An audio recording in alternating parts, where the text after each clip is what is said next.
ত্রয়োদশ জাতীয় সংসদের প্রথম অধিবেশন শুরু হয়েছে। আমরা সরাসরি দর্শক আপনাদেরকে নিয়ে যেতে চাই সেখানে।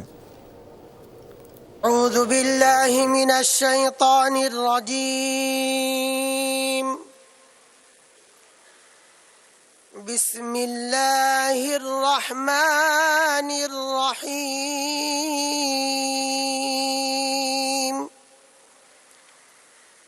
ولتكن منكم أمة يدعون إلى الخير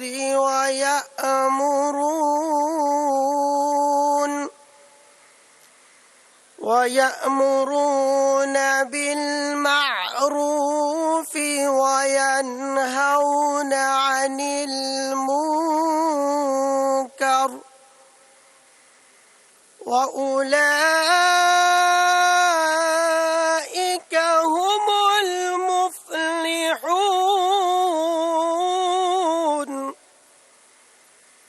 وأولئك هم المفلحون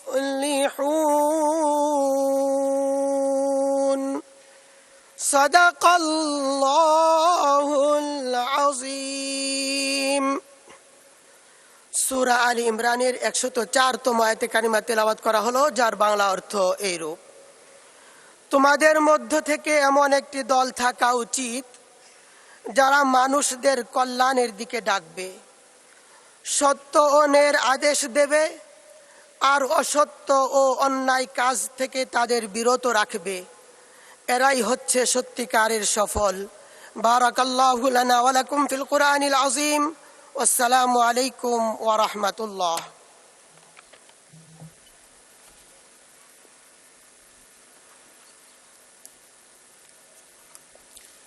সম্মানিত সংসদ সদস্যবৃন্দ এবং উপস্থিত সকল, গণপ্রজাতন্ত্রী বাংলাদেশ সংবিধানের অনুচ্ছেদ ৭৪(১) অনুযায়ী জাতীয় সংসদের সাধারণ নির্বাচনের পর সংসদের প্রথম বৈঠক সংসদ সদস্যদের মধ্য হতে সংসদ কর্তৃক একজন স্পিকার এবং একজন ডেপুটি স্পিকার নির্বাচিত হবেন, যা আজকের দিনের কার্যসূচিতে অন্তর্ভুক্ত আছে।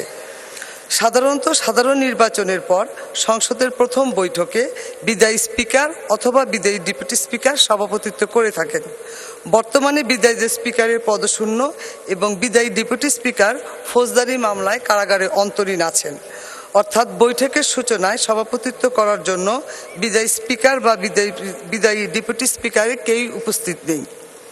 সংবিধানের ৭৪(৩) অনুচ্ছেদ অনুযায়ী সংসদের কোনো বৈঠকে স্পিকারের অনুপস্থিতিতে ডেপুটি স্পিকার কিংবা ডেপুটি স্পিকারের অনুপস্থিত থাকলে সংসদের কার্যপ্রণালী বিধি অনুযায়ী কোনো সংসদ সদস্য স্পিকারের দায়িত্ব পালন করে থাকেন।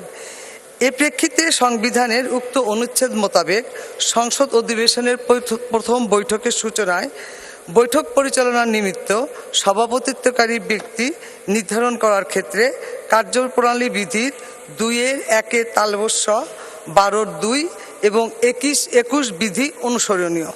উল্লেখ্য, বাংলাদেশের গণপরিষদের প্রথম বৈঠকের সূচনায়, যেটি ১০ এপ্রিল ১৯৭২ সনে হয়েছিল, বৈঠকে সভাপতিত্ব করার জন্য তৎকালীন প্রধানমন্ত্রী তথা পরিষদ নেতার প্রস্তাবক্রমে সর্বসম্মতিক্রমে মৌলানা আব্দুর রশিদ তর্ক বাগিশকে নির্বাচন করা হয়।